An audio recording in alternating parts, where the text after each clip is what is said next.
On the other hand, what could be compared with the agonizing night spent by Ivan Ilyich Pralinsky on the bridal couch of the unlucky Pseldonimov? For some time headache, vomiting, and other most unpleasant symptoms did not leave him for 1 second. He was in the torments of hell. The faint glimpses of consciousness that visited his brain lighted up such an abyss of horrors, such gloomy and revolted pictures, that it would have been better for him not to have returned to consciousness. Everything was still in a turmoil in his mind, however. He recognized Pseldonimov's mother, for instance, heard her gentle admonitions, such as, "Be patient, my dear, be patient, good sir, it won't be so bad presently." He recognized her, but could give no logical explanation of her presence beside him. Revolting phantoms haunted him. Most frequently of all he was haunted by Semyon Ivanovitch, but looking more intently he saw that it was not Semyon Ivanovitch, but Pseldonimov's nose. He had visions, too, of the free and easy artist, and the officer, and the old lady with her face tied up. What interested him most of all was the gilt ring which hung over his head, through which the curtains hung.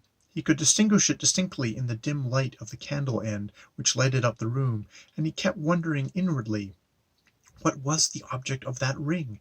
Why was it there? What did it mean? He questioned the old lady several times about it, but apparently did not say what he meant, and she evidently did not understand it, however much he struggled to explain. At last, by morning, the symptoms had ceased, and he fell into a sleep, a sound sleep without dreams. He slept about an hour, and when he woke he was almost completely conscious, with an insufferable headache and a disgusting taste in his mouth and on his tongue which seemed turned to a piece of cloth. He sat up in bed, looked about him, and pondered. The pale light of the morning, peeping through the cracks of the shutters in a narrow streak, quivered on the wall.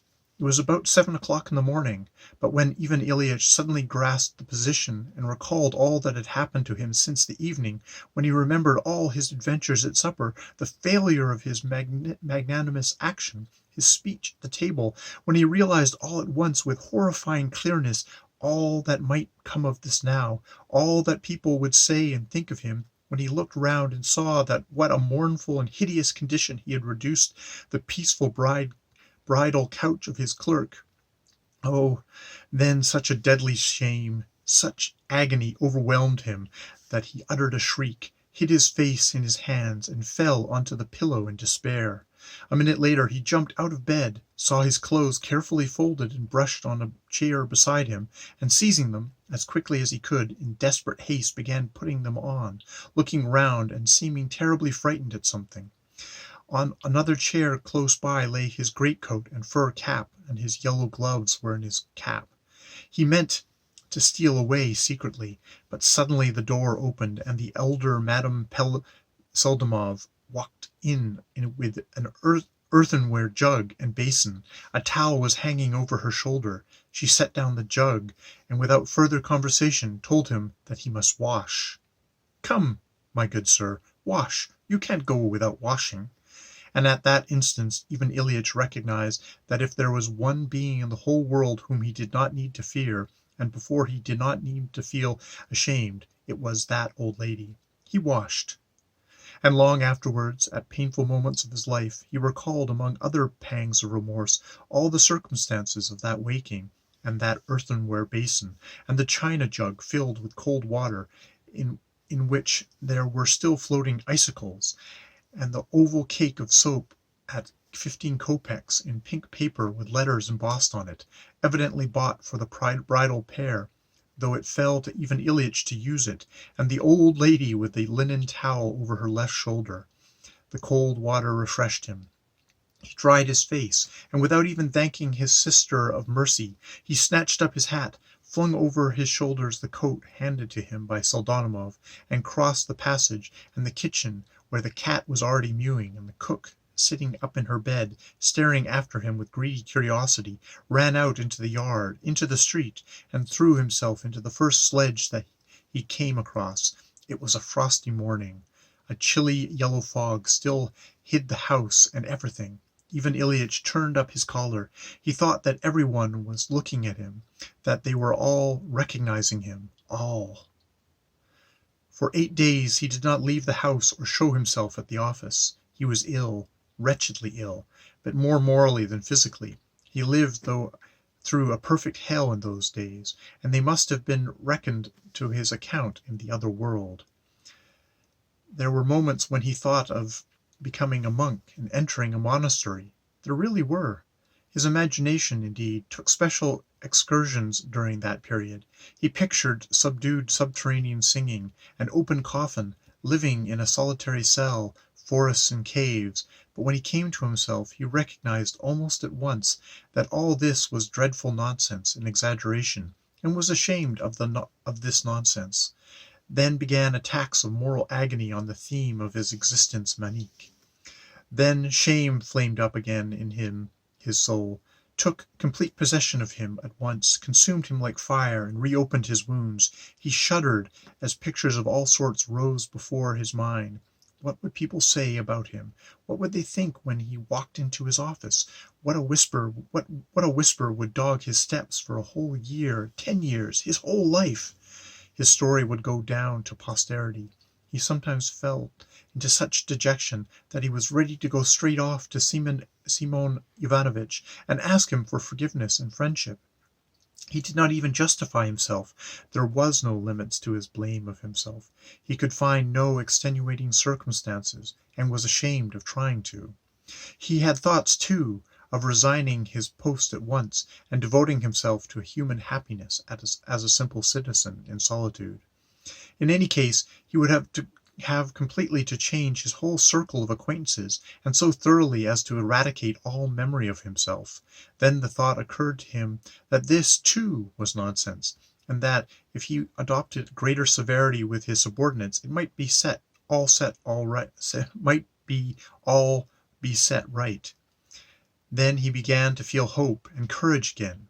At last, at the expiration of 8 days of hesitation and agonies, he felt that he could not endure to be uncertain any longer, and, un bon matin, he made up his mind to go to the office.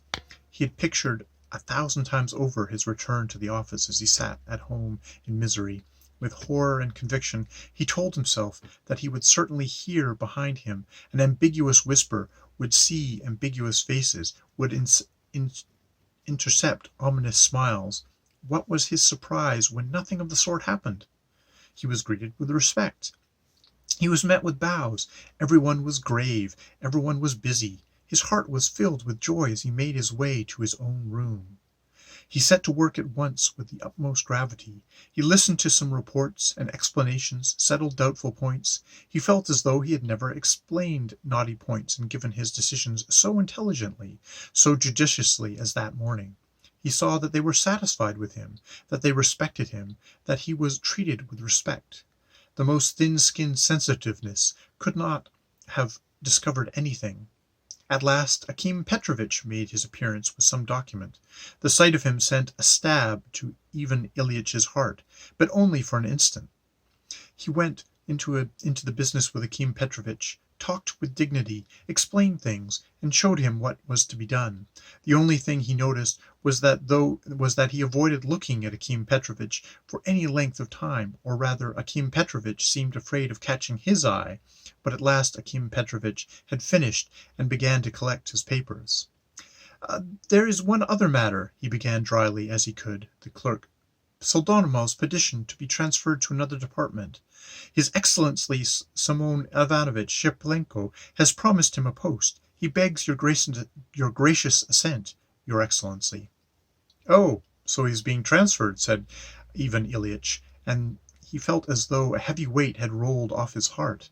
He glanced at Akim Petrovitch, and at that instant their eyes met. Certainly, for my part, I will use, answered Ivan Ilyitch. I am ready. Akim Petrovitch evidently wanted to slip away as quickly as he could, but in a rush of generous feeling, Ivan Ilyitch determined to speak out. Apparently some inspiration had come to him again. Tell him, he began, bending a candid glance full of profound meaning upon Akim Petrovitch. Tell Pseldonimov that I feel no ill will. No, I do not. That, on the contrary, I am ready to forget all that is past, to forget it all. But all at once Ivan Ilyitch broke off, looking with wonder at the strange behavior of Akim Petrovitch, who suddenly seemed transformed from a sensible person to a fearful fool. Instead of listening and hearing Ivan Ilyitch to the end, he suddenly flushed crimson in the silliest way, began with a positively unseemly haste, making strange little bows, and at the same time edging towards the door. His whole appearance betrayed a desire to sink through the floor, or no more accurately, to get back to his table as quickly as possible.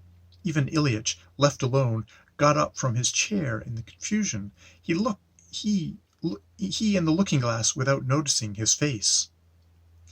No severity, severity, and nothing but severity, he whispered almost unconsciously, and suddenly a vivid flush overspread his face. He felt suddenly more ashamed, more weighed down than he had been in the most insufferable moments of his 8 days of tribulation. I did break down, he said to himself, and sank helplessly into his chair. And that's the end of An Unpleasant Predicament by Fyodor Dostoevsky.